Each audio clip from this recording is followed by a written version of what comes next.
So we are speaking to the spirits. We the hard thing about having umuntu or semi-unconscious is that you can't even ask them ukuthi ungubani, so that you can deal with it directly. So we now have to trust the Holy Spirit and just pray against izinto that come to your spirit ngaleso sikhathi leso.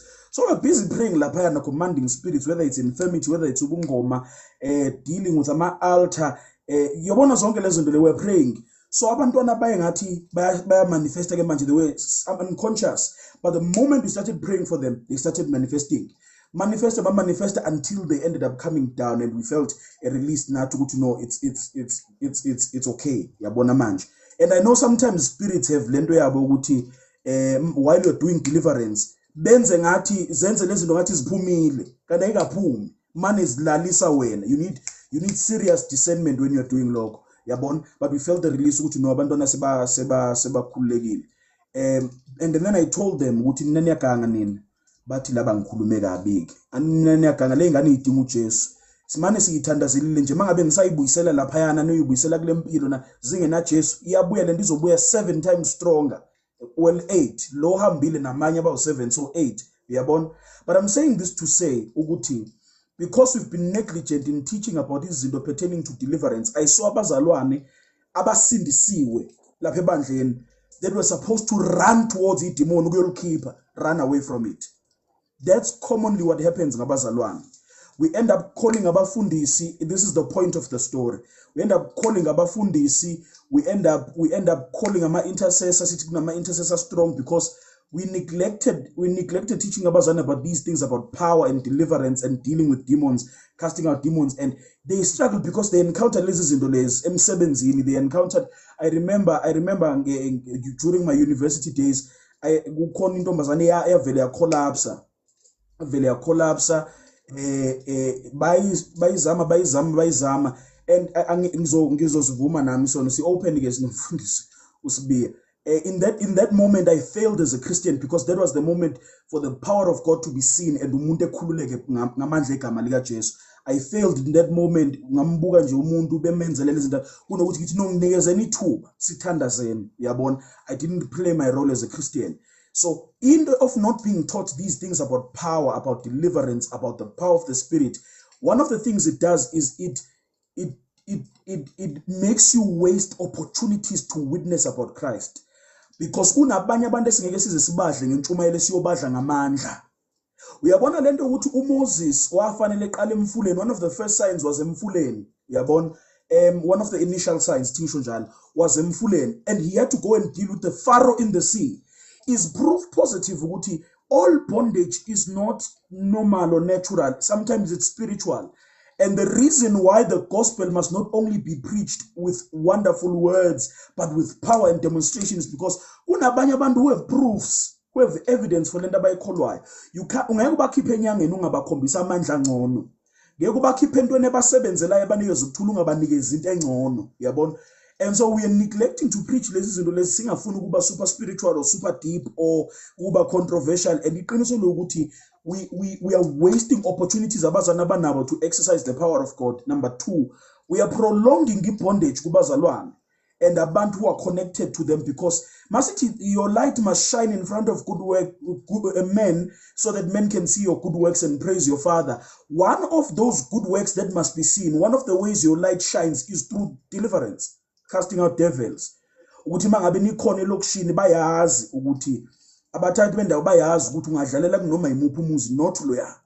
Uyabona abantu bayazi ukuthi there's someone in the community who's empowered to deal nezinto ezikanje. The reason iqiniso ukuthi abantu bayakhuluma, and iqiniso lokuthi abantu bayarecommendelana inyanga, yabona. And nithule noJesu ongaka nihleli nabo berecommendelana inyanga la omakhelwane, because you're maintaining relationship and you're trying to be acceptable. Thule noJesu, yabo. So we need to preach these things so that abazalwane are equipped for what to do maseba ngaphandle, for what to do emndenini yabo, emphakathini yabo, esikoleni, emsebenzini, in so many different places, because ministry was never supposed to be done by abapostoli nabaprofeti nabavangeli nothisha nabafundisi. Ministry was supposed to be done by the saints. I duty ye fivefold is to train abazalwane to do ministry. So we must equip you for deliverance. We must equip you for casting out devils. We must equip you for counseling people to freedom. Because I need to see deliverance has levels. You can counsel a person to freedom. You can cast out a demon until they are free. You can teach them into deliverance still. So we need to equip abazalwane to do zonke. You don't need a degree. You don't need zonke lezinto. You just need to be equipped. And so because we neglect labantu, they run away from danger instead of to danger. And we have a backlog yama cases fanele abantu ba schedule deliverance emabandleni, and it should be something that's happening daily. Ukuthi i-deliverance ingenzeka noma yini ngoba abazalwane are equipped. Manje wonke umuntu is ufole line yokubona umfundisi kuyokwenziwa i-deliverance. Ufole line yokuya kumfundisi kuyoprofethwa. Ufole line eya kumfundisi kufanele these things are wrong. Fanele sazi ukuthi there are prophets in the church that have been equipped by a prophet. Ukuthi mangabe ukuthi umoya kaNkulunkulu ukhona ufuna ukukhuluma nabantu bayadedelana. Angithi the spirit of the prophet is subject to the prophets and whatnot. Bayadedelana. One must prophesy at a time. Abukhuluma ilimi must be interpreted for the point of edification. These things must be done in the church, but because we neglect, City Yokai is coming. The storm is over now. We are preaching izinto engenamsebenzi eqinisweni. There's room for encouragement and exhortation. Kodwa kunini sin exhort sin encourage abazalwane bami. The time for that is over. So mhlampe this is why I'm sharing my heart for my intensive eswenza. Anyway, it's time for a questions. It's time for a questions. If unombuzo, this is your time to shine. Uyabona. Mhlambe while besabhala ama questions abo ngizozama ukwanota ukuthi ngawakhohlwa. Let me start you off mfundisi ngale question ethi day 1 uthe there is no formula to deliverance, but there are recommendations that someone can do or give on how to conduct deliverance that can help umuntu, but majority of the time you must lean on the leading of the Spirit. Uyabona. So what are those things ongayi suggest from your experience in doing deliverance and walking abantu through layer to layer of umuntu uyamanifesta manje ngenze njani? Uyabona, so that I can have at least a base of knowledge in that moment. Umoya ingcwele azosebenza phezukwayo engihole phezukwa leyo base of knowledge. When you encounter into yokuthi umuntu uyazicelela deliverance ngoba noma ke akazicelelanga nali demon ke seleya manifesta siyakhonza, what does a Christian do in that moment? And then soqhubeka ngama questions abazalwane. All right. Greetings again, bazalwane. Siyabonga kakhulu Msheng Ngombuso. Okay, so firstly, let's dispel a few myths lana misconceptions regarding lento yama demon. Number 1, every Christian can cast out a demon. Okay. Akekho umzalwane angakwazi ukukasta a demon. If that was the case, you have to take out Mark chapter 16. You have to disregard uJesu ethumela the 72 out. You have to disregard disregard Luke chapter 10 verse 19. I give you power to tread on serpents and scorpions and over all the power of the enemy. Nothing shall by any means hurt you. You have to disregard. I give you power and authority to tread on serpents and scorpions and over all the power of the enemy. These signs will follow them that believe in my name. They will cast out devils.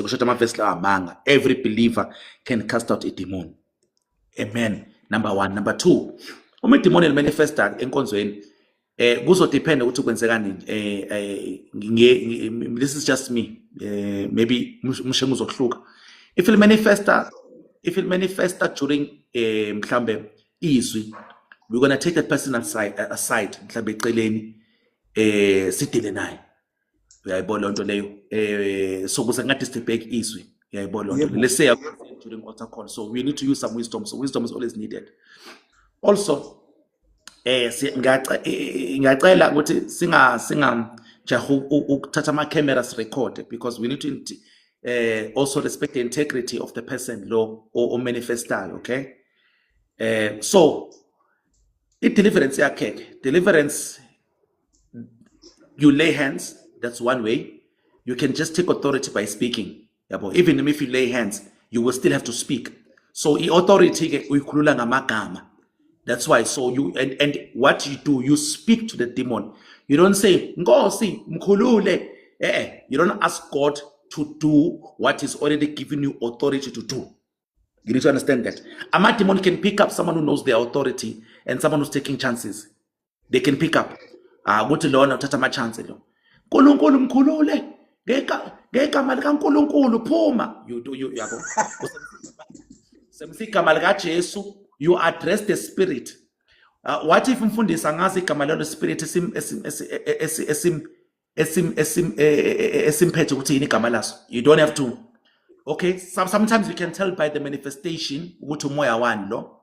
Sometimes you just address the spirit. Imimoya can pick up your intent. Imimoya can pick up your intention, the intention of what you are saying. So it does not necessarily mean ukuthi you have to be accurate ukuthi wena moya wobungoma. You might not know ukuthi umoya wobungoma lo umoya wenyoka lo dila nawo noma umoya wokugula, okay? Lo dila nawo. So you can call the spirit by what it is doing. You can call a spirit by what it's doing, not necessarily by its name. You can call it by its manifestation. Lo moya lo knows addressing it. Yayibona into le. Beka izandla. Also, don't fall into the deception ukuthi umuntu aga manifest. It doesn't mean there's nothing happening. Hey, don't be fooled. Sometimes ukhumbula ama manifestations akurelem yenyama is they bonakala ngamehlo. So sometimes you may think nothing is happening ngoba ubona lutho ngamehlo kanti you can cast out a devil and the devil leave without any manifestation. Yes, you can get umuntu as manifestele ungakambeki izandla and njengoba umshengeshilo aqhube umbeki izandla athule kube ngathi kuphumile kube ngaphumanga. Uyabona, that's why leta ishilo umshengu 100%. Manje okay uthuleke ucela usizakele ukhululekile ngathi akukhululekanga. So let's not rely, don't be a junkie for manifestations, because I know we sometimes become junkie because manifestations make us look powerful. So don't think just because nothing is happening umoya awuhambanga. Some people will get manifestations. Some people you won't get manifestations. That's why umoya ongcwele ubalekile ukuthi asisize even when you're conducting a deliverance. Let's be led by the Holy Spirit. Okay. Also, be careful where you lay hands. Okay. Abantu besimame, imoya bafethu, imoya yobungoma, laba abahlusha imoya yobungoma, imoya yobungoma iyathanda isibeletho. Imoya yobungoma, the python spirit le banayo, ithanda ukuhlala esibelethweni noma ithanda ukuhlala emahlombe. Ingako bathi abantu bangithinta emahlombe, yabona nabadala. Ithanda ukuhlala. Sometimes uyabona ukuthi umuntu umshaya emahlombe. You just touch amahlombe. Ukuthi umshaya uyamuyisa phela ngoba nithanda ukuyisa nini. Nithi nibeke izandla ekhanda. Ekubeka ekhanda, it's a touch on the forehead. Ungampush, and I say push about tripe and all of these things. Just lay hands on the head gently. Don't have to be aggressively so. If you wanna now, you can also now when it comes to the umbilical inkaba and below, what you do you need to use some wisdom because it can look some people that area obviously is a sensitive area, but that's where spirits reside. Firstly, the first thing we need to ask, do you need to lay hands esibelethweni for demon lesibelethweni ukuze liphume? And the answer is no. Ungabeka ekhanda into, no matter where the spirit is in the body, uzophuma. Sometimes you might be led to lay hands in that area. What I used to do myself, ngizobiza umuntu wesimame, one of the ushers mhlambe yabo, ngithi akabeke isandla sakhe, ngibeke phezulu kwesandla sakhe. Abanye basebenzisa imuno wabo basebenzisa their middle finger, bazovula isandla sabo and use their middle finger since it's the longest finger bathinte ngaso yabo esiswini babeke sona kanje yabona like uvula isandla nje ngathi uzoshaya umuntu ngempama only thing usikhombile yayibona lonto le. So when you're doing that you need to use some wisdom. You need to use some abantu, and also don't rush when you're laying hands. Don't rush. Sometimes isandla sakho sibeke nje address the spirit. Abanye abantu just ask them ukuthi bakubuke emehlweni. It's also another strategy and a friend of mine taught me. Just look at them because the eyes are the window to the soul. If the Holy Spirit sees through your eyes. They will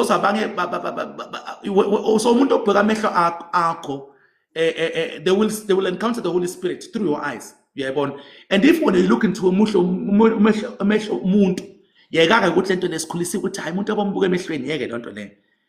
just ask them to open their eyes. You will realize there's abantu who pick up, you'll be able to pick up a corner. Just look in their eyes. They won't be able to look at you because the more your own part is confronting lo moya phakathi kubo, and they can't look at you. Uyayibona loo nto.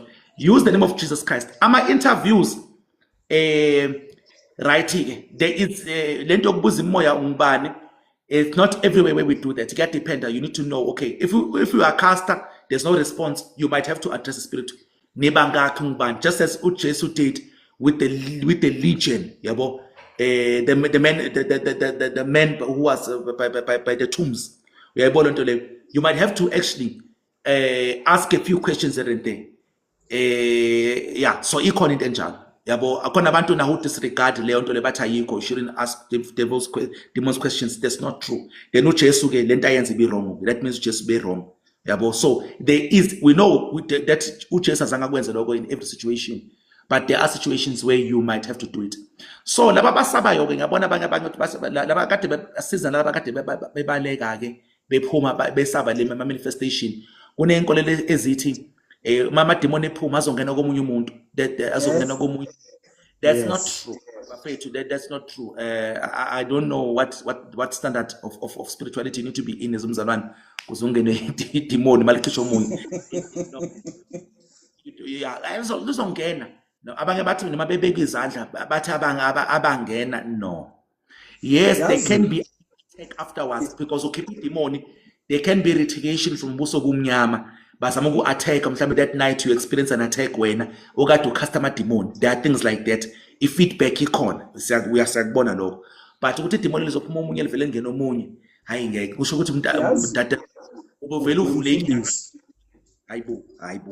While usasho lokho ukuthi abantu basaba ukuthi amademon azobangena, in many cases iBhayibheli mangabe likhuluma ngokuphuma kwedemon lithi a demon wanders around in dry places looking for a new home, so to speak. Yabona?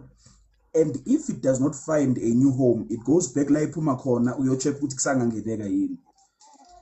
Abazana abaningi no mhlambe this doctrine ivele kuthina abazana abaningi know ukuthi they are not living for the Lord privately. So there's a realization ekhona ukuthi they might be the dry place the demon can enter. They might be the new home the demon can enter mangabe iphuma komunye umuntu. So I think okunye kufanele emphasize righteousness in accordance to deliverance ukuthi umuntu who's going to cast out devils, umuntu who is going to actively give their life ukuthi part of their service to the Lord is dealing with demonic spirits and casting them out, which is every Christian. Akekho umuntu la who's exempt. And into kufanele emphasize is holiness and righteousness, because many of us cast out demons and experience harsh retaliation, or instead of casting out the demon in that moment there's a transfer. Wabona ukuthi udeliver omunye umuntu kanti idemon aliphumi ngoba likhishwa iauthority, liphuma ngoba selibona ikhaya lingcono kuwe, liphume ngapha lingene kuwe. Uyabona? Because there are so many open doors because of isono senzayo, because of iniquity that you are participating in. So we must be very careful when we are doing lenkonzo le. Yes, mhlambe we won't have sinless perfection yet. Yabo? But make sure that you are actively living a righteous and a holy life before uNkulunkulu, so that there's no open door and you are constantly repenting on a daily basis for anything that might cause an open door. We've heard testimonies of how amademoni abathakathi have broken down prayer ministries ngenxa yokuthi someone in the prayer ministries contracted offense, someone in the prayer ministry was unforgiving, someone in the prayer ministry was this and this and this. So it's very important for abantu to be holy. Yabo? Next question, Fundis. Mhlambe kunye uzolokhu cover before sifika kuko, but next question uyabuza usisi lapha uthi uye adile ne deja vu. Uyabona?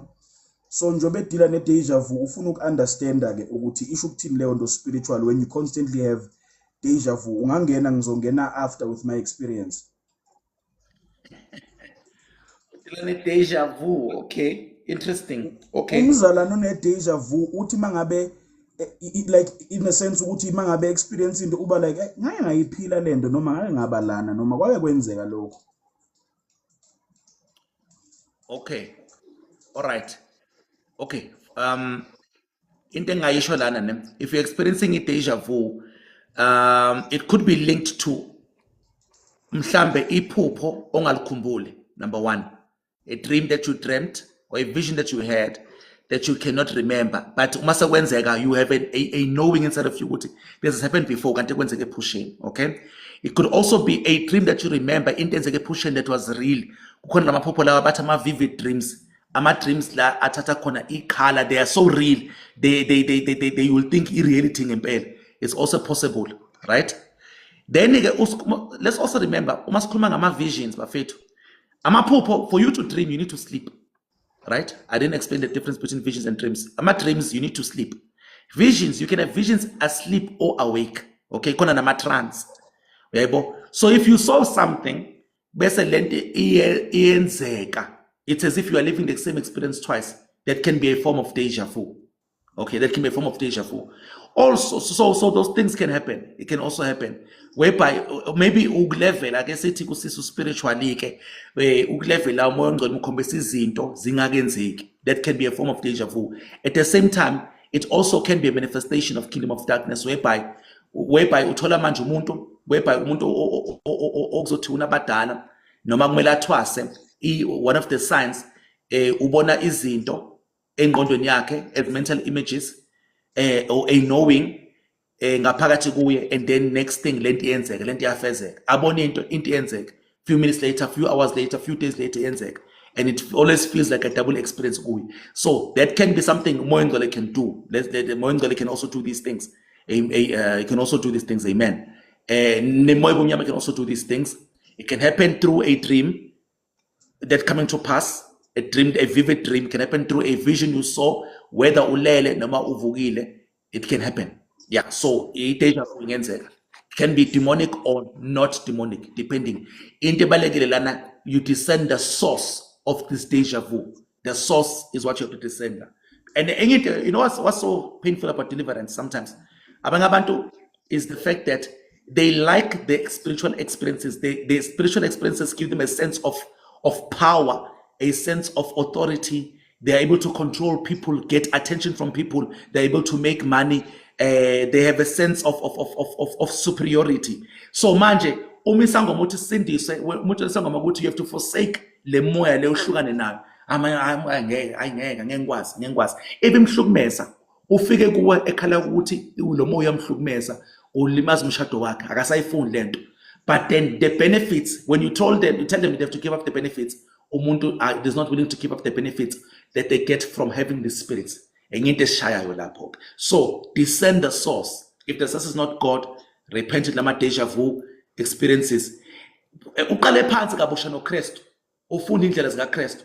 Otherwise soba no Simon la. We're going to develop a mentality than thinking you are getting attention through your sorcery. Ngokuthakatha kwakho, manipulate abantu ngemeeting, ama spells and all of these things. Ususindisiwe manje. Now you finding out, now you are born ukuthi there's something called laying of hands. People get the Holy Spirit. How can I buy this power and still remain relevant and still remain influential? Now it becomes a hard. So deja vu can be good if even maybe as a form of operation of the gift of the Spirit or a certain spiritual manifestation. I guess it pig a log, or it can be from the source of darkness. So discern the source. Sure.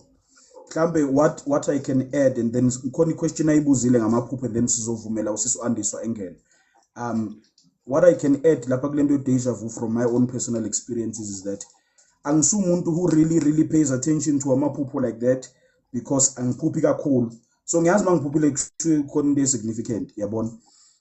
But sometimes angwa-note it down, angwanaki. And I realize ukuthi abamaningi amaphupho enzekayo that I don't remember, that I remember in the moment. Uthi nakho kwenzeka like namhlanje njobe bengisenkonzweni. I remember being in a service ephupheni, kukhona smoke machine, kugcwele nje inkungu, yabona. I remember even saying to myself in that moment, why apha amandla kaNkulunkulu ngengathi kusavela ifu nje sikhonzile manje sekufanele sil manufacture if no shade whatsoever to kusebenzisa ama smoke machine. It's okay. Amen. It's okay. Kodwa nje I was innocently thinking that inside of myself. Sekufanele it's manufacture feeling as mulo manje. Uyabona? And in that moment when I was thinking leyo nto leyo, yavele yabuya lento uthi wena wayiphupha lento. You are living and standing in a moment wayiphupha. Uyabona? So when you are not intentional with noting down amaphupho wakho njengoba umfundisi beshilo ukuthi you must pay attention to these things. When you're not intentional with doing that, you'll consistently have izinto zokuthi uzizwa ungathi uba ne-deja vu kaningi, yabona. And okwesibili lento ukuthi uyaphupha izinto uyikhohlwe uyibone mhla usukuzo ukuthi hey kade ngiyiphuphile lento le is actually a sign that there's a spiritual gift that is active that you are not sharpening. Mhlambe sengizwa ke nezwi lokushaya, yabona. There's a gift in you spiritually that you are not paying attention to, that you are not sharpening, that you are not working on. Or there's something uNkulunkulu gave to you as an ability that you should be sharpening, that you should be asking the Holy Spirit to refine in you. Ukuthi yes ngibonile, manje lento engiyibonile izokwenzeka nini? Noma lento engiyibonile how do I counter it? Manje lento engiyibonile how do I communicate it? Uyabona izinto kanjalo because ezinye izinto we see to communicate, ezinye izinto we see to pray and not communicate.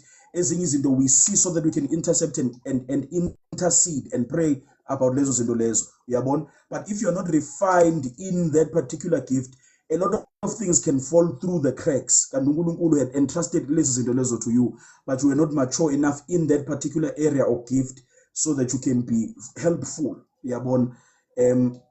That begs the question, zingakanani ingozi kufanele ngabe uyivimbile nje ngokuthi ufonele umuntu uthi no ngiyacela ukuthi take another direction namhlanje, I saw something, I dreamt something, uyabona. Ufonele umuntu ukuthi hey no ngathi ungayi kuleyo interview, ngathi le ndawo yabuya ayikho right. How many people could you have helped, but because you were not taking yourself and that gift seriously, abantu fell through the cracks, or uNkulunkulu had to make another divine intervention ukuthi besizakala. Ngithola lento engishoyo.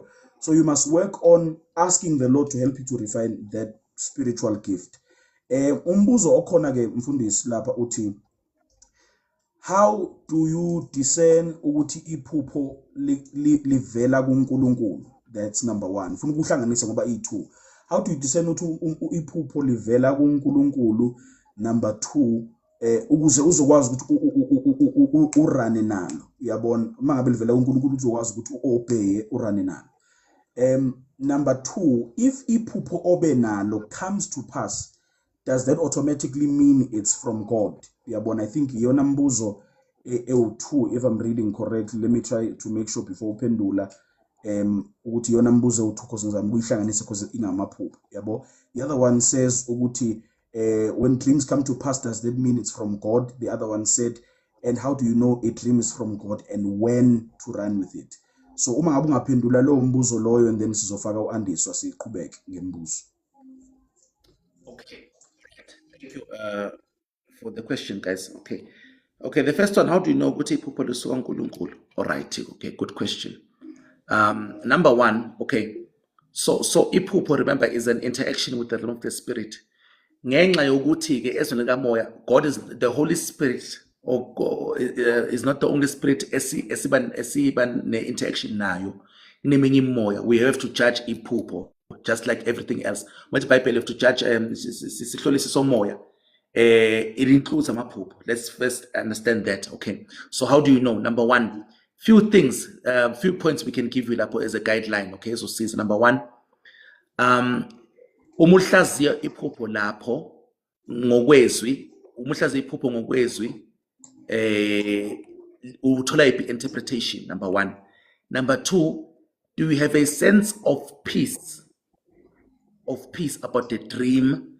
Number three, umoya ongcwele ukwembulelane ngalelo phupho lelo. Leli phupho lelo liyakusondeza kuNkulunkulu noma liyakususa kuNkulunkulu. Enye into kumele uyibuze leyo. Number 5, zithini ithola zalelo phupho lelo. Also, since the source of dreams is not only God, okay, ububukane before ulala, ubulalelane before ulala. You know, those are all things that can influence ukuthi uphuphane. Not necessarily ukuthi iphupho amanye iphupho livela kuNkulunkulu. Amanye nje kuyakhuluma I think it's Ecclesiastes chapter 5. Solomon speaks about the dreams that you have because of the busyness Yabo, the business of life. You business, BUSY, NESS. I hope I spelled that right. Uyabo ucabanga into kakhulu yabo lokuhlinza ngento you can wagcina usuphupha ngayo. So what does the word say? Do you have a sense of peace concerning the dream? Uthini umoya ongcwele when you ukwembulelana umoya ongcwele when you pray about the dream? What are the fruits from the dream? Is it getting you closer to God or further away from God? What's the context of the dream? Izinto lezo ezingasiza ukuthi ubone ukuthi iphupho leli livela kuNkulunkulu noma leli livela kuSathane, no, or this was just me. This was just a dream because ngilale ngibheke phansi. There's all these things people say. So those are the test ongawasebenzisa ukuhlola. To answer the second question, if a dream comes to pass, does it mean it was from God? The answer is absolutely no. No. Again, you have to check. Ukhumbule, the parallel truth besikhuluma ngayo, the truth that applies to the kingdom of light and the kingdom of darkness. Even other spirits beside the Spirit of God can cause dreams to come to pass. Evil spirits can give you dreams, and then they can orchestrate lento iphuphile ukuthi yenzeke emhlabeni. That's what happens to his angoma. Umuntu is umoya. Firstly, le moya le yobungoma the familiar spirits. Familiar spirits are not all knowing, they're not all powerful. They don't know the future per se, like uNkulunkulu, you know. They're not all so they can give you a dream, give you a vision, and then go and orchestrate izimo. For example, khona umngani wami wahamba waya esangomeni esikhonza naye. Bamtshela ukuthi uma ubona inyoka ubuye. Bamtshela ukuthi uma ubona inyoka ubuye. We went home, few days later wayibona inyoka. Wayibona inyoka egcekeni, and it's a location la, umuntu uhlala elokushini. So imagine now uzobona inyoka elokushini, wayibona inyoka wabuyela. So umbuzo uthi manje, how did that happen? Those same spirits that told him ukuthi babona inyoka abuye, they went and orchestrated that ukuthi ayibone inyoka. Ama imoya can orchestrate izimo bafethu. They can orchestrate izimo.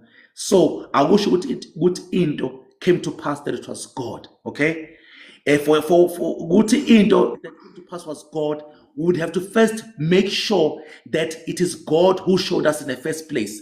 We can't say now, just because sekwenzekile, sithi it was God. I'm not saying it doesn't happen, but kuze singangeni engozini ye-deception, we first need to determine God. It is God showing us something in the first place. Then it's fine. We were already sure that God showed us. Not that when it comes to pass, but it's because it came to pass, it means it was God. That will put deception. Satan can manipulate us now. Yeah, yabonga. Futhi nje okukhulu while you're still talking about leyo nto leyo. Part of dreaming is that you have a personal relationship naloya baba, uyabona. And you can leverage your personal relationship with the Holy Spirit for validating if certain experiences. So the first standard of validation is the word. Does that correspond to the word? Does that lead you away from the word? But the second standard of validating or verifying izinto is leveraging the relationship you have with the Holy Spirit. What do I mean?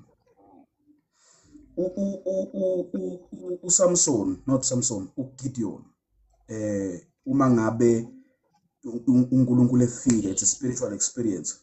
Khawule namandla, I want you to go and do this and do this and do this. Uthi umfana, if unguwe uNkulunkulu osho lento le, yenza ukuthi kome ungabi namazolo. Everywhere but la. Uthi if kunguwe the following day seyibonile leyo nto yenzeke, uthi no, angabi convinced. Uma ngabe kuwe Nkosi, yenza ukuthi kube manzi la but kube dry everywhere, or kube manzi everywhere kube dry la. Yonke leyo nto leyo. And uNkulunkulu gave lomfo ama confirmation. We find uMaria, umaka Jesu, no Joseph, ubaba lo wabanjiswa ibhanje. the angel came and told Mary something, and Joseph was unsure and did not believe lento ekhulunywa uMary, but the Lord came and gave Joseph a confirmation. What am I trying to say about lento le? Even Zachariah and Elizabeth, the same thing happened. What am I trying to say? I'm trying to say the Lord is not above confirmation. He's not bothered when you ask confirmation. I feel like lento yokubuza confirmation enkosini can save us a lot of trouble and a lot of wasted years and a lot of pain and a lot of suffering, because we oftentimes run with impressions and feelings and thoughts ukuthi ngenze ukuthi inkosi bese abantu bayiclassify njenge-faith, but no, you must step into the unknown. No, the Lord is not above giving you a definitive encounter as a confirmer ukuthi this is what is supposed to be happening. uNkulunkulu does not always live in the vague and the mysterious. Mysteries are supposed to be revealed. If it is the glory of God to conceal a matter, but it is the glory of kings to unveil a matter. And so you must step into your responsibility to unveil the matter that the Lord has concealed. Yabon? Sometimes confusion and lack of clarity is an invitation to seek God. It is an invitation to journey deeper noNkulunkulu. It is an invitation to know uNkulunkulu better. It is an invitation to deeper fellowship with the Holy Spirit. Yabon? It's not that you're confused. You just need deeper fellowship until izinto that are seemingly confusing can be clear. Now ngiyaphi nalento lento engishoyo. Ngiyalapha ukuthi when you have these things oyiphuphile that need interpretation, that need clarity, that need in, go to the Lord for confirmation. He can confirm to you ngezinto ezithile oyicelayo kwenkosini uthi inkosi ngiyacela confirm to me ngalendlela, confirm to me ngokuthi kwenze ukuthi noma confirm nganoma yiphi indlela uNkulunkulu angakuthumela umuntu. uNkulunkulu at least in the Old Testament they had prophets that could see, not laba esinabo manje bama title. And ngiyaxolisa anyway, cause oSaul walahlekelwa amadonki waya kwisiya uSamuel kwakhane ethola ukuthi amadonki akuphi. Uyabona, asisenayo kahle leyo nto leyo. Sinabaprofeti abanga ngazi ufe uphethwe ikhanda bengalidiscern lokhu nihleli nonke la. Anyway, so they had Umim and Thummim and all of those things to kind of give them confirmation. You find out David saying, Lord, should we go up and attack? 2 Kings chapter number 6. Lord, should we go up and attack? Inkosi gives them confirmation. Inkosi tells them to hold back. Inkosi tells them which strategy they should use. So Inkosi ayisebenzi ngendlela efanayo from season to season. Sometimes ningaba nephupho elifanayo nama interpretation now too. So it's all about seeking confirmation and validation and explanation from the Lord. uNkulunkulu unamandla ukwenza lokho. He can lead you to a scripture. He can lead a person to you. Ungaprofetwa ngisho nawo umuntu, not prophet, but unganikeza confirmation ngisho nawo umuntu ongakholwa, ngisho nayo into engakholwa. Uyabona? And so yeah, please seek confirmation before leondo le, but that requires for you to journey and leverage your relationship with the Spirit. Ngifuna ukufaka usisi lapha uAndiswa othe unombuzo onamandla kakhulu. Andiswa, welcome together lapha. Sanibona, igama lami ngingu uzosiza noma uAndiswa. Yes. Umbuzo wami ngizozama ukubeka something because angifuni ukukhela phezulu, but I come from ikhaya, like ngikhula ngisemncane, I was exposed to nganginomkhulu wayemfundisi, but esontweni laseZion nogogo nje, like it was a very huge home. And ukukhula kwami inkinga amaZayoni analento leyo ukuthi uyashawa niyaround esontweni uyaprofethwa, hey yabona nje. So I grew up being exposed kuleyo mpilo yokuthi kunama ancestors, kuyaphahlwa ekhaya, kwenziwa yonke nje into ongayicabanga, to a point where uJesu kwakuwukuthi mhlawumbe besiya esontweni, yes I hear about Jesus, but wayengekho that dominant ekhaya. And angikaze ngibe exposed to knowing about Jesus, to a point where ngisemncane ngangiye ngifundele lamabhayibheli lawa khona amabhayibheli awajwayele ukuba maroon randomly nakhona yabo. So ukukhula kwami ngikhule ngi-exposed nje kuleyo lifestyle, and I never felt connected to zonke izinto ezazenzeka, and sometimes ngangiba drained because njalo sekumele kube khona into eyenziwa, siyabizwa ekhaya, sekunomsamo kanje.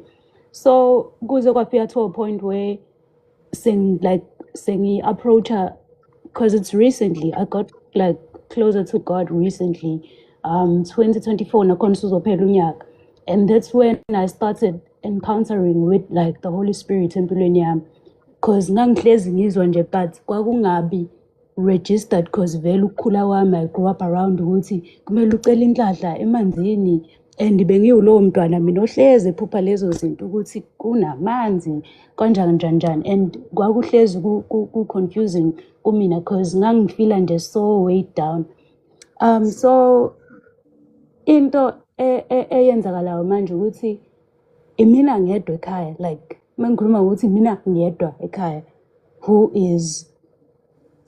knows Jesus, umuntu osondelene with God, who knows the truth, owazi ukuthi zonke lezi ezinye izinto like the ancestors and so on, it's misleading, you know, to a point where ngihlezi ngizama to like lead them, but with love of course, because angifuni ukuthi ngibe rude kubantu abadala. Even ugogo before ashone ngangihlezi ngimpressa ngithi gogo please yabo. So into engifisa ukuyibuza ukuthi since upastor Sibiya uke wakhuluma ngokuthi okay khona kakushilo namhlanje okunginike lokho ukuthi okay, you repent for your ancestors, you repent for abantu abadala kini ababe kade bakhona ukuthi benza lokhu, and lokho kuNkulunkulu esuke sekunika igunya yokuthi pray against all of those things, and I'm so grateful for that because yinto engiyenzile and ngiyezwa futhi ukuthi okay, it's perfectly fine. So into engifisa ukuyibuza ukuthi since I'm around mengikhuluma ukuthi wonke umuntu, and I stay with my mom for now, and bona vele mebakhuleka obviously basakholelwa ekuthenini kumele sibize umndeni wakebi. Leyo nto leyo since sihlala endlini eyodwa and I have like a prayer room, kodwa angiyithathi so ukuthi it's my altar because kade esho nayo umfundisi ukuthi we pray in the spirit yabo, ungabi nalento ukuthi this is my altar, this is where I talk to God, you can pray like anyway, and iliyona nto engiyijwayeza yona. But there was a time where, or even now, ngike ngifeel some type of way ukuthi okay, because lapho ngifunda khona iroom lami lelelinye, and ngikhuleka khona most of the time when I'm having Bible studies with abangani bami or anywhere else. But ngiye ngiba nakho lokho ukuthi since my mom, when she prays, obviously yena, she will call on the ancestors, and if like she's opening that portal, leyo nto leyo, does it not affect, because it's like mina I'm praying to the Holy Spirit, and yena yes she prays because bana lento yokuthi you can pray to God but you can pray to the ancestors. So yena like, does it not open the portals in the house ukuthi mina njalo ngo-12 with my friend we are praying against yonke leyo nto ukuthi konke like the spirits of ubungoma, the spirits of this, we are rebuking it. And then my mom obviously now she will pray, she was going to pray ebize those ancestors like kwesinye isikhathi, because she does go to lapho engikhuleka khona most of the time, because we spend isikhathi khona praying and spending time there studying. So leyo nto leyo, does it not affect my like ukuthi okay sengikho like does it not open the portals mhlawumbe kufika uHoly Spirit kufika uHoly Spirit ufika ubungoma bayabonana ukuthi awunawo lana kade sibiza, like sometimes it gets to me, and angikhona phela ukuthi no, from now on you can't pray because it's something nabo abadlule kuyona. And even though ngizama like ngiyazama Nkosi yami ukuhlezi ngibatshela, and I try so hard because mina ngumuntu ohlezi just like lezi mfundiso esinazo, I listen, I'm very attentive, and then mase umuntu ngiyamtshela and make them understand, but they are very ignorant. So kuke kungiyibuza ukuthi khona ngoba ngihlala nabo labo bantu even ekhaya bewukuthi siyaya and they practice into kanjalo, is it not going to affect me in a way, my spiritual life? mengikhuleka endlini and then umuntu aphinde evule that portal ukuthi okay njengamanje kuzongena-ke futhi like how do I deal with into enjalo, or since I'm a child of God, am I protected? Like angazi, but yeah, into ethi ayibe kanjalo nje into yami. Do you want to take it mfundisi? Kodwa mina nje into yami ithi they lived in Egypt bonke. Part of Egypt was iGoshen, and although they lived in Egypt bonke, mayisefikile uNkulunkulu, there's an exemption eyenzekayo, there's a separation eyenzekayo eGibhithe elifanayo. La bebiza uRa nabanye onkulunkulu baseGibhithe, la benqulwa khona kuyiyona dominant faith. Kodwa ngoba uNkulunkulu besefikile lethi deliverance ngoMoses, even before they left Egypt, there was a mystery of exemption where kuthi kumnyama eGibhithe kukhanya eGoshen, kuthi kunamaxoxo eGibhithe or the rest of Egypt, because all of it is Egypt, kodwa angabi khona amaxoxo eGoshen. So mhlambe one of the things engifuna ukuyiletha ukuthi uma ngabe usuwamukela uJesu, one of the realities eyikhona is the reality or the mystery of exemption, where uhlala ekhaya nabo and you've been intentional with praying and disconnecting yourself from the altars and disconnecting yourself from izinto abayikhulumayo, telling them intentionally ukuthi bangakubiza ukuthi noma banenkani ke bafuna ukukubiza, kodwa you have separated yourself nalawo ma-altars lawo. You've been intentional about that. The Lord will not cause you to suffer ngenxa, and I know there's matters of authority ukuthi you are still under the authority of abantu and whatnot, but the Lord will not cause you to suffer because of abantu aba ungodly after you've done the work and you know what you believe. There's something called exemption. Singaba sendaweni one territory, one Egypt, but mina ngiseGoshen, and so there's a level. Mhlawumbe nginikeza umfundisi ngoba uyena fanele uphendule imibuzo lapha egameni lokuthandaza. So there's an exemption that happens even in an ungodly place. Was sort of nakho kuwe imali lapha nalo Cobo Shanda. Uza kahle impela nje yini manje. Was when guest la. All right. Okay. Good question. Very relevant question, and it is the reality of many Christians. Yabona, whereby ekhaya uwedwa usindisiwe, and it's like it's you against everyone else. It feels like that. Sometimes it is like that. Firstly, also let me prepare you mentally. Ne? You're gonna be humiliated, uzodeleleka, uzozondwa, ungathandwa, uqale ube excluded from certain things.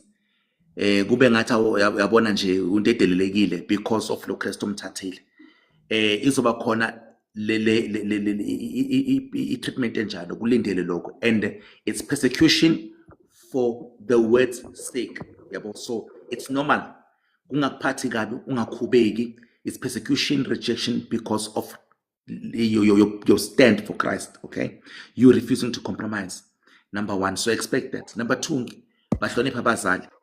Uhloniphe within the boundaries of God's word. Don't do anything that will violate izwi kaNkulunkulu in the name of respect for umzali, because then umzali has become an idol. Be careful there. Yabona, that's why ngozi iminyaka yakho you usumdala manje. Yebo uphila ngaphansi kwabazali, but also you are at a point where you can tell them, please ngiyacela ukuthi ningihloniphe ngokwenkolo yami, yabo. You can sort of like do those things, but usebenzise wisdom. Ekhaya, obviously you can't now usufuna umzalwane when it comes to the ancestral issue.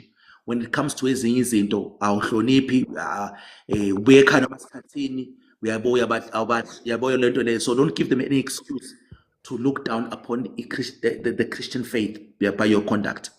Okay, dealing with the actual issue ke manje. So reality yakho ithi you've got two altars. You've got the altar of umndeni wakini, the family altar, ne? Osihlukanisa now, right? You've repented of it, and wayihlukanisa ne connection from lomsamo law. It's fine. You are exempt from lomsamo law. Awusathinti directly. Awusahlangene nawo akho siqalekiso suka khona esokuthinta. uhlukanisile. However, there is the element of the territory. Into ezokwenzeka, obviously le moya ekulo msamo lo operate kule msamo wakini, your presence, your prayers, your fastings, your holiness and righteousness is hindering amandla le moya leyo. So le moya leyo angeke, you are a source of light ekhaya wena njengamanje, and le moya know that, they know it, and they will try and afflict you in a way ukuthi indlela yokuqala ile persecution ozoyithola through umndeni wakho. You will, that's the first way they will try and afflict you. And obviously sometimes uma ukhuleka, you will kuzoba nalezi zinto lezi ikhona ku-atmosphere ukuthi, you know what, I feel as if I'm, yabona into ukuthi mkhuleka bephelele emoyeni, you know, God is not tearing me up, yabona into kanjalo. You will experience things like that sometimes. Whereby kuyoba nale warfare leyo, i-warfare yakho izobe ye-territory, ngisengithini manje, i-warfare yakho kuzobe ye-territory, because you're in a situation of when you're in a situation when of Gideon. How did God ask Gideon to deal with the altar? Umsamo, you deal with it in two ways. Umsamo, if you're fighting an altar and you have to fight your family altar, in the way you have to pray against it. Uyihlukanisile nayo, and that's what gives you the authority to ukwazi ukumelana nayo manje, because we first separated yourself from it. So umelana le moya operated kuleyo altar. God asked the Israelites to burn the altars. So you deal with altars, number one, by fire. Obviously, angisho ukuthi hambo shisa umsamo wasekhaya, bazokushaya. I'm talking about spiritual fire now. It will have the very same effect. It will have the very spiritual fire will have the very same effect on the altar. So you burn altars. Number two, you speak against an altar. That's I think 1 Kings chapter 13. The story of the young prophet, the old prophet. He said, altar. He declared something over the altar that rendered the altar useless. And as he done that, the retaliation from the kingdom of darkness, whereby the old prophet, went and deceived the old prophet. The old prophet ended up disobeying God. Don't return back the same way you came. Take another way. Don't eat anything there in the place. Don't drink anything. So you're going to have to pray against that altar. That's how you're going to weaken the altar. Part of the development, if you want to see your family delivered, you're going to have to deal with that altar in prayer. Okay? And expect feedback. The altar will also give you feedback. We're recognizing, okay, we bring it on. And if you persist, obviously you've got more authority, you've got more power, you are coming against it with the greatest altar. Okay? Also pray for your family members to get born again. Now, the reality of the matter is, the chances ukuthi basindiswe bashimeza uwe are very minimal. Uyingane wazini wena sakuphipha wena sakufaka amanapkin wena sakusula amaphilisi sositshelani wena yabo. So pray for them ukuthi uNkulunkulu abasize through other people for bedlule edrobheni kube no-open air, kube nomngane, a colleague, a friend who invites them to imvuselelo or something. They watch something on TV ezobavula amehlo. So pray against the deception. You pray against the deception. There's the blindness in their heart is removed. So you pray for them, you love them, you forgive them. Don't allow yourself to get offended by what they do. You pray against that altar. You respect them, and be careful of the participating in ceremonies. Because if you participate, that is a breach in the spirit. Manje you uzenza ube weak because you would have participated. Obviously lapho ke sesingena kulesifundiso so kudla nama altar yabo, esokudla nama altar.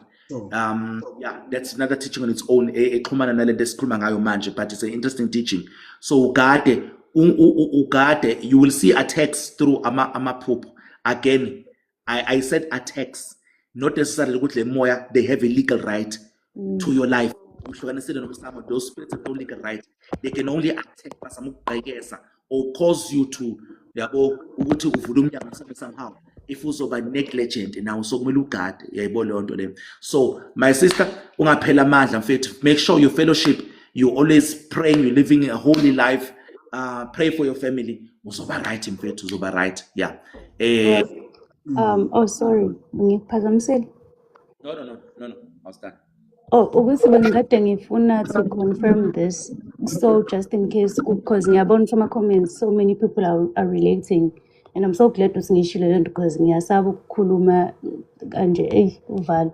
But regarding the attacks, khona iphupho eli weird engangaba nalo ukuthi ke mina I joke too much so ngaze ngahleki. Kwakungazi ukuthi abantu who were old, but kulelo phupho obviously it was like it's the ancestors abantu engingabazi like kwakungamadoda nje, or should I say omkhulu abathathu. And vele as someone who has been exposed to izinto ey'njalo, it was like ephuphweni bayangibona and they were like nangu lona who doesn't want to come kuthina yabo. It was like shuthi I'm being recognized ukuthi oh okay shuthi say she's running away, and lelo phupho lahlekisa because ngagijima ngale ndlela leyo ukuthi I even called the name of Jesus, and kwakuyikhathi ezintsha actually, like it was kwakusa early nje being like kuNkulunkulu, and ngaqala lapho ukubona ukuthi oh this was more like an attack because I ran and then I called the name of Jesus. Kwaba ngazuthi even though I didn't see phela, but kulelo phupho it's like ilapho engamukeleka khona kwaba ngathi it's a protection ukuthi okay this is supposed to be God, because that's when I called God, and then ngase kwangathi nginyukela to a place where they couldn't reach me. So I think sekuke kwenzeka into kanjalo. And regarding having to preach at home, cha khona yinto nami engeke ngize ngiyenze because I tried actually emngcwabeni kagogo ngangithathela ama-chance nami ngithathe ngithi ukungena ngopotsho, but kwakuwukuthi nje ngivalelisa ugogo wami, but I did like lead them ekuthenini since we can see ukuthi at some point abantu bayashona and this is not the end of ukuphila, ikhona impilo ngale, so it's really up to you ukuthi uphila kuliphi side yabo. So ngangikade ngisho into kanjalo, but I do pray for them and ngizoqhubeka ngibakhulekele. Yeah, I really hope for them, but yeah, ngiyabonga kakhulu. We-Andis mhlambe okunye engingakusho lapho ukuthi mhlambe sengizosebenzisa wena nabanye abakhona lapha kuma-comment when it comes to into yokukholwa and navigating ukukholwa nemindeni engakholwa. Siyambonga uNkulunkulu onisindisile. In many cases uNkulunkulu unayo into yokusebenzisa umuntu oyedwa ukuthi ephathe into ezodla umndeni wonke. He infiltrates umndeni ngomuntu oyedwa, yabona. We can't deny leyo nto leyo. iBhayibheli lithi uMary ukhulelwa kuthiwa uzokhulela uzala indodana. Ikhulelwa ubani indodana? uMary. Izalwa ubani indodana? uMary. Ekabani indodana? ekaMary.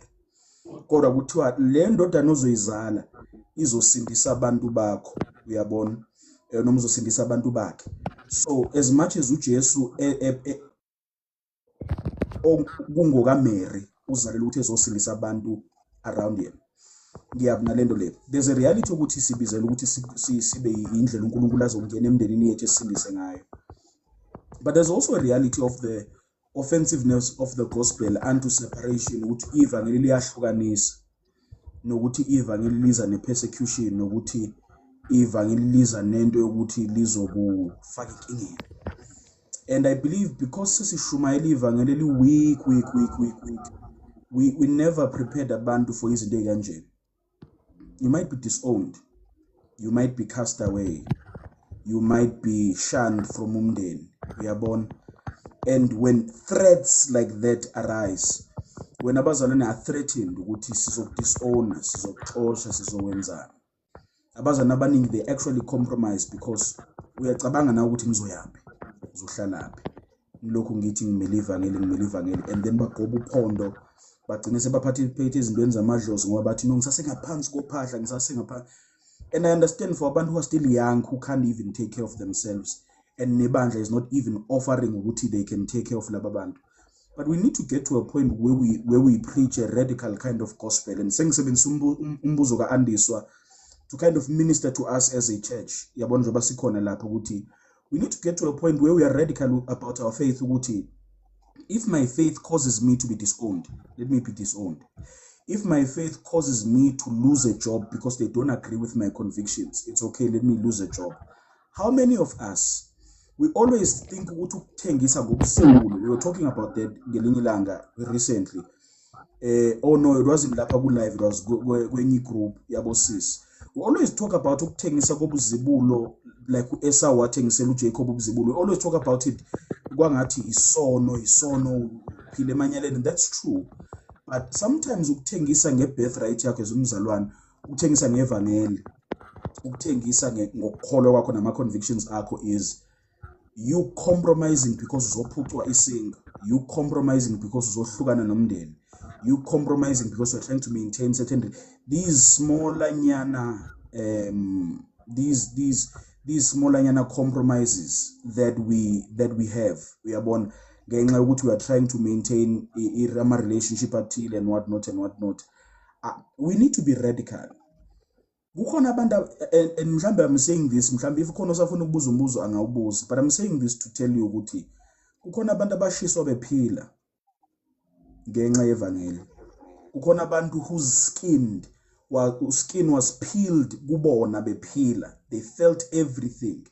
Bexutshwa isikhumba ngenxa yevangeli. Kunabantu abalengiswa bebheke phansi oPeter kanje ngenxa yevangeli. Kunabantu abanikezwa they were fed to animals bephila ngenxa yevangeli. And I feel like because we don't know what true persecution is. Kunabantu ebekuthiwa you wrote this Mfundisi Sibiyela recently. Kunabantu like for instance the original song le I have decided to follow Jesus. The story behind it is kukhona ubaba wayekade emiswe nomndeni wakhe. Kuthiwa either niyamphika lo Jesu noma niyafa. Either niyamphika noma niyafa. Bathi kulo baba mphiki, wathi ubaba angeke ngize ngimphike. Nomndeni wonke ubusindisiwe.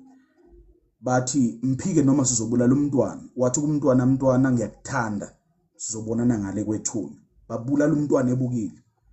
Bathi phika lo Jesu noma sibulala umunye umntwana, sibulala unkosikazi wakho. And he looked at his family die. Bafa. Bonke bafa bejabula ngoba nabo bakholwa uJesu. Abatshela uthi I would rather see you die nife nikholwa kunokuthi siphike ivangeli siye esihogweni. I'm trying to show you the reality of persecution and how radical a faith we need. Kwazi kwafa yena, kwabulawa yena. Wafa with these words and this song emlonyeni wakhe, I have decided to follow Jesus. No turning back. Kune weapon on their head and the threat of death. After I have decided to follow Jesus. You are not even threatened with death. You are threatened with being disowned and you deny Jesus. We have too comfortable a faith. We have too soft a faith.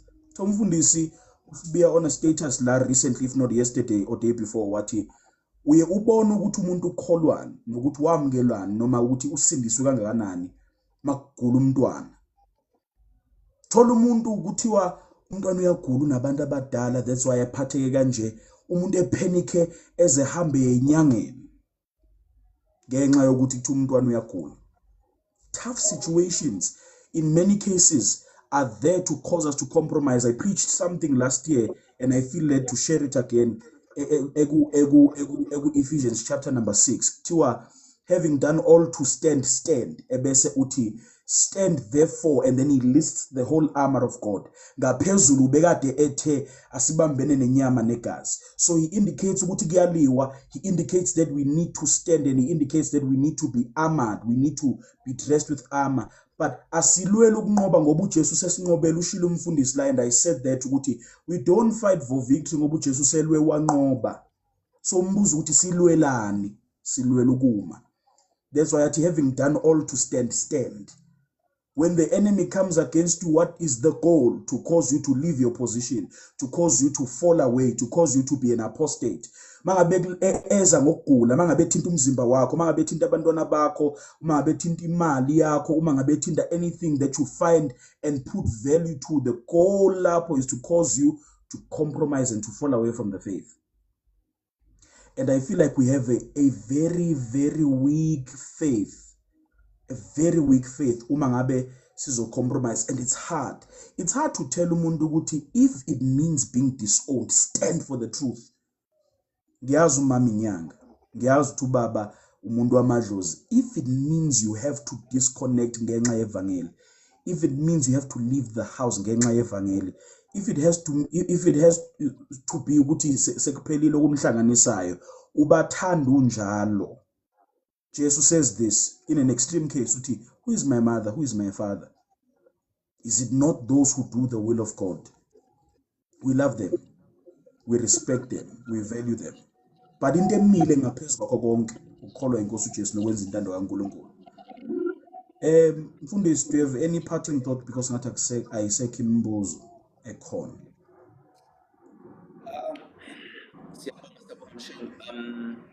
In closing, bafethu, Jesus loves you. Never ever forget that. No matter what type of warfare you're going through, and the warfare is that's why we have the armor of God. It's called the armor of God, and it's given to the believer. That armor, you're supposed to put it on because there is warfare. You must resist to Satan. And a major part of your warfare, bafethu, is righteousness, no holiness, no hand. Love is warfare. Choosing not to be offended, choosing to forgive, it's warfare, bafethu. Excuse me, it's warfare. So let's stay vigilant. I think now we will, since so we will do better manje. Then to warfare, we know what to expect. So on my side, I say I think umaskhuleka manje. Again, let's not go to the other extreme of always manje. Mkhuleko yethu is all warfare manje, warfare no cha. Fellowship, your prayers ne kukhona abantu njengamanje abangaphelelwe icontent yokukhuleka uma ngathi warfare ayikho, because all their prayers is only warfare. Yabo, just fellowship nomoya oyingcwele through prayer, through his word. If you sense any warfare or the Holy Spirit needs you to do some warfare in prayer, you might have to do it. Rebuke this, whatever spirit you need to rebuke. Repent for whatever you need to repent for. Respond right, respond accordingly. Respond accordingly. But yeah, I want us to be able to recognize those moments of warfare. That you are in warfare. That's the way. That's the way. Stick it up. Warfare. So just pray for discernment. Discernment, bafethu. Tools of warfare. Asikhulume ngawo. Siyalazi igama lika Jesu. Igama lika Jesu. The blood of Jesus Christ. We've got the word of God. Scripture is the biggest thing. Ngiyacela izwi silihle size siresponde ngalo ngisho nasemaphusheni bafethu. Uma uthola emaphusheni usabaleka uyagijinyiswa, kusho ukuthi authority understand. You should be the one doing the chasing, not the one being chased. So imbibe scripture, awuhle imbhalo, idle imbhalo. Khona ephusheni uzoresponda ngembhalo. Ama-verse bafethu, they are weapons. Ama-verse, they are weapons in the spirit. That's when the word of the sword of the spirit is the word of God. Literally, that's how it is. And the more was imbalo, the less deceived you'll be. The more you understand amaphupho, the more you'll function in authority. Uzoba-right. Okay, so into yami izoti, let's continue to fellowship nomoya oyingcwele. Umoya oyingcwele yena uzosisiza ku warfare. Yeah, mangabe ubona ukuthi okay, you need backup, then umzalo nomthembayo ukuthi angakusiza ngakhuluma naye akukhulekise. Sometimes the deliverance is just prayer. Sometimes it's counseling. Ne-counseling bafethu ukuthi manje ke sisethe ama-boundaries. Okay, ufike njani ukuthi manje uhlasele moya wenkanuko manje? Okay, wakhuleka. What boundaries are you going to set now? What are you going to do differently? How did we get here? And what you're going to do differently so that we don't have the same situation repeating itself. Injalo nje. Singathanda ama-prayer line. Angisho ukuthi prayer line wrong. Iyadingeka sometimes. But asingaphili ngama-prayer line. Njalo yelento yodwa. I am not saying if you feel you need to go forward, you shouldn't go. Go if you feel you need to go. But also, let's not run away from the responsibility of righteous living. Ezosivikela from imsamo. Singaloko sifunda ama-stars ethu, sifunda ama-star signs ethu, uyayibona lonto leyo, sifunda ama-fortune cookies, sivakashela iy'tolo zama-China, sesifunda ama-fortune cookies. That's all witchcraft. You're opening yourself up to witchcraft. Uyayibona lonto. Asinathi sibe nama-boundaries, understand, oh, this is witchcraft efihlekile. Let's avoid those things. Let's not be abazalwana abanganalo ulwazi. Deliverance through knowledge, deliverance through the word, deliverance through prayer, deliverance through laying of hands, deliverance through boundaries, deliverance through breaking strongholds. Renew your mind. Uzoba right. Satan angatholi i-system ayishiya 10 years ago namanje sakhona engqondweni yakho. I-X namanje yabona lento ama-X ngisasho. When you're about to go to a higher level, watch something, a temptation from your past will always come. Please mark this.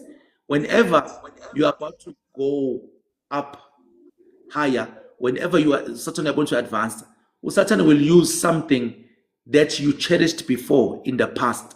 If that thing usanendawo efanayo empilweni yakho, still an idol kuwe, izokushaya. So don't compromise. Be careful.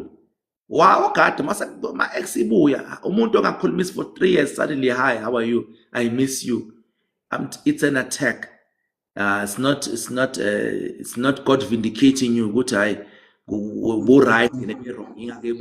you are the best girlfriend or boyfriend. It's an attack. The devil uses familiar situations. He uses familiar faces. He uses familiar situations. Familiarity. Kulula ukuthi umuntu ashayeke ngento ayaziyo. The reason i-cocaine angeke isebenze kimi angase ngayibhema. Cocaine will never work. Okay? Maybe with alcohol, the devil has a better chance because I've got the memory. My mind, my body, my taste buds have memory. So alcohol is more likely to work. Areas of temptation are areas most times of familiarity. I can give you situation to situation. Sengisindisiwe ngisho namanje after sengibele inkosi in 2021 ama-attacks kade qhamuka 90% from women, situations whereby my motives are right, ngisiza umuntu wesimame and she feels she needs to pay me with sex. She's attracted umfundisi. She has a fetish for umfundisi. Uyayibona into kanjalo. And I had to exercise self-control and remind myself of who I am in Christ. What are my convictions? Remind myself of my covenant to my wife, my covenant to the Lord. That's warfare by faith. Men, control your thoughts. If you control your thoughts, you don't give in to the desires of the flesh.